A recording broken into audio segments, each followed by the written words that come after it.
Serious. So what is the solution to the black problem in America? I think it's like we talked about earlier. You got to enforce the laws, but here's the problem: is as long as there are racial differences, which I do believe there are, you're going to have these persistent inequalities. They're just not going to achieve at the same level. And you can kind of tell them over and over again, well, it's a level playing field. It's fair. If you wind up with less, that's just a game. Don't hate the player, hate the game. That will never satisfy them. If you're persistently poor, have less income, less wealth, less jobs, less education, less power. Believe it or not, Nick Fuentes has been gaining significant attention lately. And not because Charlie Kirk has disappeared from the scene. The reality is that white nationalist rhetoric is becoming increasingly visible in online spaces. This surge has coincided with the growth of platforms like Rumble and X, which have given controversial voices broader reach. Fuentes, often recognized for his inflammatory remarks about Jewish people, is also openly racist and occasionally directs his commentary toward black communities. While his main focus tends to be on geopolitics, he sometimes veers into discussions about race.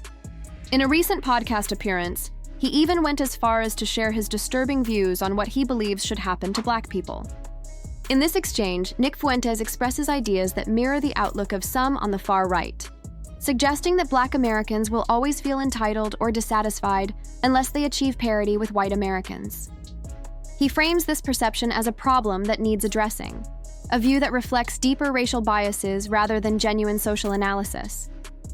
His co-host expands on this by claiming that some black individuals blame white society for their struggles, warning, without evidence, that such resentment could turn violent.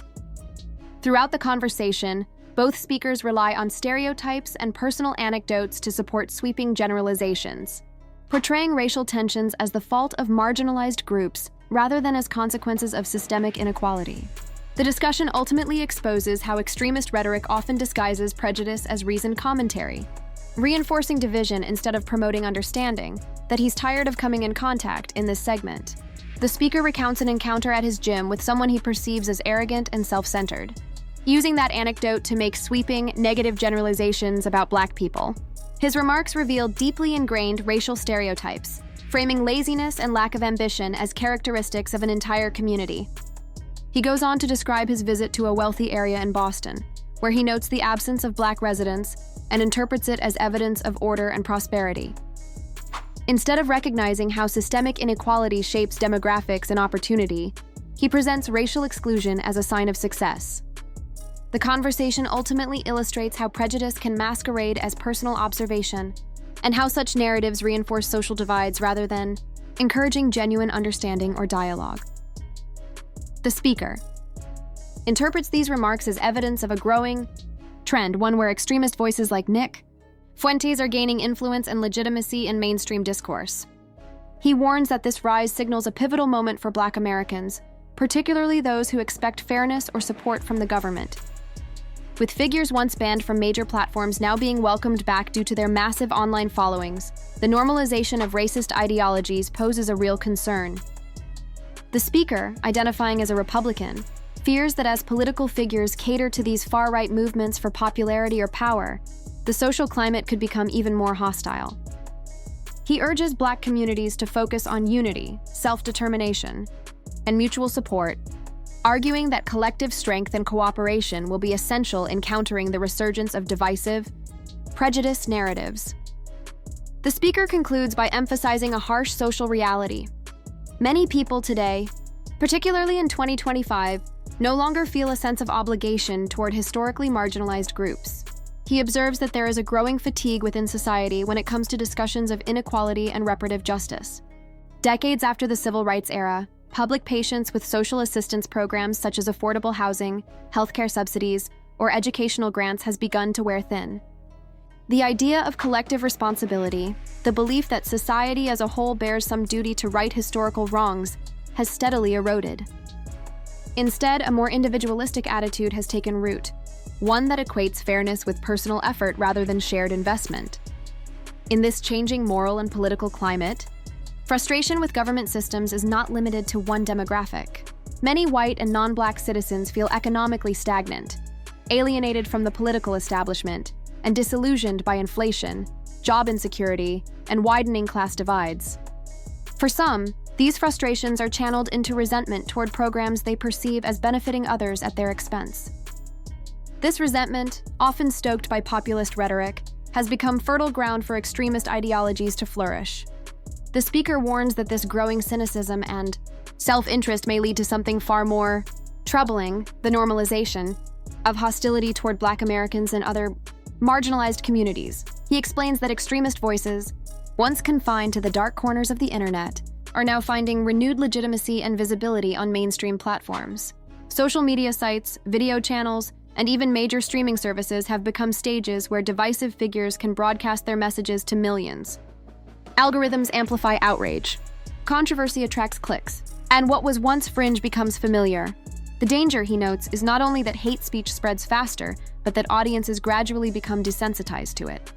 When racism or cultural contempt is repeated enough times, under the guise of political opinion, it begins to sound like a normal part of public debate rather than the moral failing it truly is. The speaker describes this as a pivotal moment, a test of collective conscience. The rise of digital platforms has democratized speech, but also blurred the boundaries between free expression and the weaponization of misinformation. Voices of extremism are increasingly organized and financially rewarded. Many of their creators monetize their content, turning outrage into income and prejudice into profit.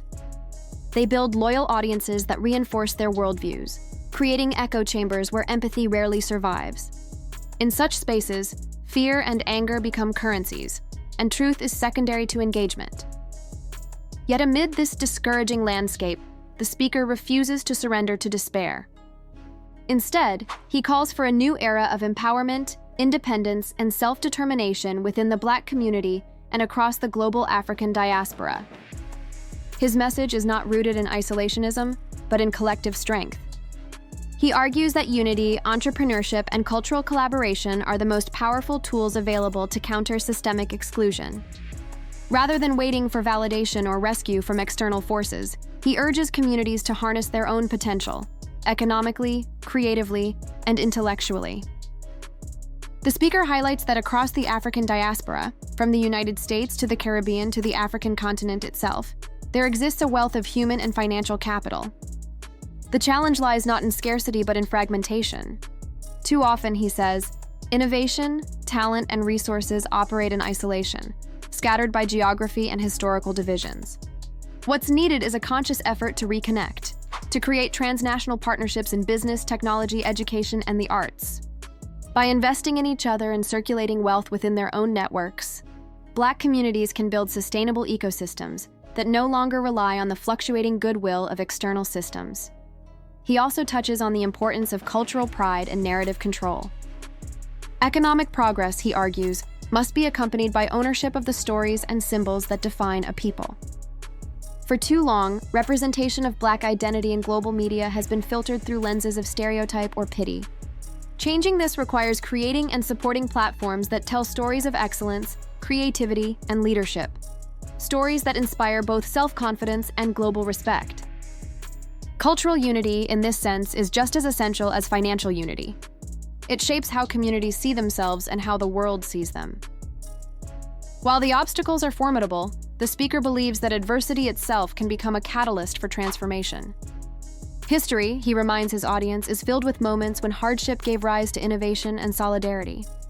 From the Harlem Renaissance to the independence movements across Africa, progress has often emerged not in times of comfort, but in moments of pressure. The same principle applies today. Systemic neglect and growing social hostility, as painful as they are, can also spark a renewed commitment to building institutions of Black excellence and resilience. Ultimately, the speaker's conclusion is both cautionary and hopeful. He acknowledges the reality of rising division and intolerance, but insists that the response must be rooted in vision, not victimhood.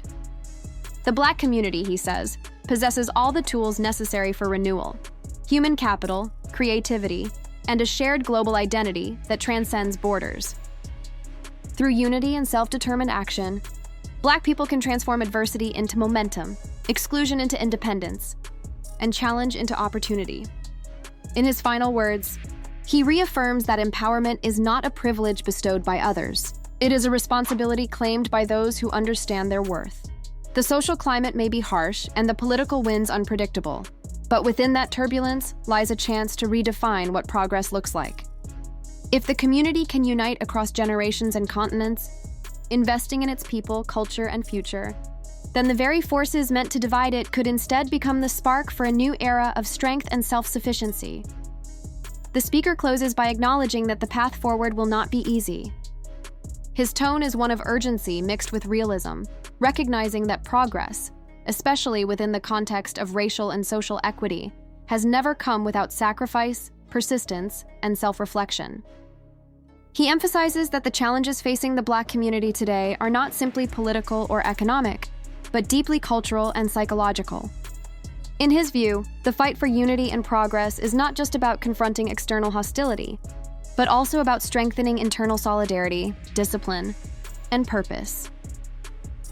He calls on the Black community, both within the United States and across the wider African diaspora, to forge deeper connections and to embrace a shared sense of destiny.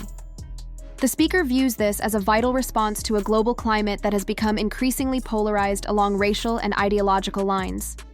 Across social media and in political spaces, extremist groups have grown more coordinated and sophisticated, leveraging outrage and fear to gain attention, followers, and financial backing. Their influence is no longer confined to the fringes of the internet.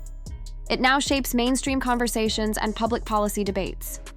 According to the speaker, this shift is particularly dangerous because it blurs the line between radical extremism and everyday political discourse. When divisive rhetoric becomes normalized, when prejudice is dressed up as opinion or free speech, it desensitizes society to discrimination.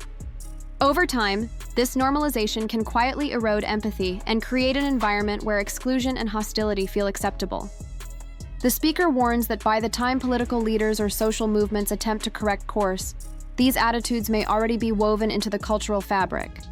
What begins as online chatter or isolated commentary can, if left unchecked, harden into ideology and policy.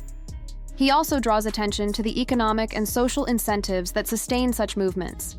Extremist figures, he notes, are not only gaining influence, but are also monetizing their messages through digital platforms that reward engagement above ethics. In a world where algorithms prioritize sensationalism and outrage, hate can easily become profitable. This financial empowerment gives these voices staying power. They can expand their reach, fund their content, and build communities that reinforce their worldviews. Meanwhile, those who are targets of this rhetoric are left to navigate an increasingly hostile media environment. The speaker's central argument, however, is not one of despair, but of determination. He insists that this is precisely the time for the Black community to refocus, to invest in itself, and to turn awareness into collective action. Unity, in his view, is not a vague ideal but a practical necessity. He envisions a network of connection across neighborhoods, nations, and continents, where Black people uplift one another economically, intellectually, and culturally. This means supporting Black-owned businesses, collaborating across the African diaspora, and creating systems of education, mentorship, and entrepreneurship that operate independently of those who seek to marginalize them. He reminds his audience that there is immense untapped potential within the global Black community. When resources, skills, and creativity are combined, they represent a formidable force for innovation and progress. The issue, he argues, is not the absence of talent or opportunity, but the fragmentation of efforts.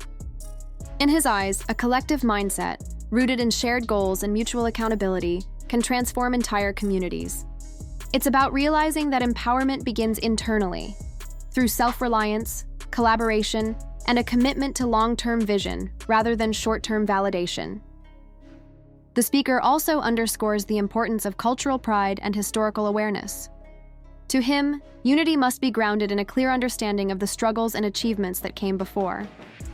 From the civil rights movements of the 20th century to the anti-colonial efforts across Africa and the Caribbean, history offers countless examples of resilience in the face of oppression. Remembering those stories is not merely an act of nostalgia, it's a strategy for endurance. The past, he argues, provides both inspiration and instruction for navigating today's challenges. Still, he is realistic about the road ahead. The forces of division are well-funded, deeply entrenched, and skillful at adapting to changing political climates. They exploit social media algorithms, cultural anxieties, and even humor to spread their ideas. The response, therefore, must be just as strategic. The Black community, he asserts, must invest in media literacy, civic education, and storytelling that humanizes rather than degrades. It must claim space in the digital and cultural arenas where narratives are shaped, countering disinformation with truth and compassion. As he concludes, the speaker offers both a warning and a vision. The warning is that complacency is dangerous. Silence only allows harmful ideologies to grow unchecked. The vision, however, is one of hope, a belief that collective awareness, unity, and action can reverse the tide. The future, he suggests, will not be determined by those who shout the loudest, but by those who build quietly, consistently, and together. In the end, his message is both sobering and empowering. He challenges listeners to see beyond the noise of polarization and recognize the enduring power of connection. Progress may not come quickly, and it will certainly not come easily, but it remains within reach for those willing to work toward it. The true victory, he implies, lies not in defeating others, but in uplifting one another, transforming pain into purpose and division into solidarity. The path forward may be steep, but it is one worth climbing together.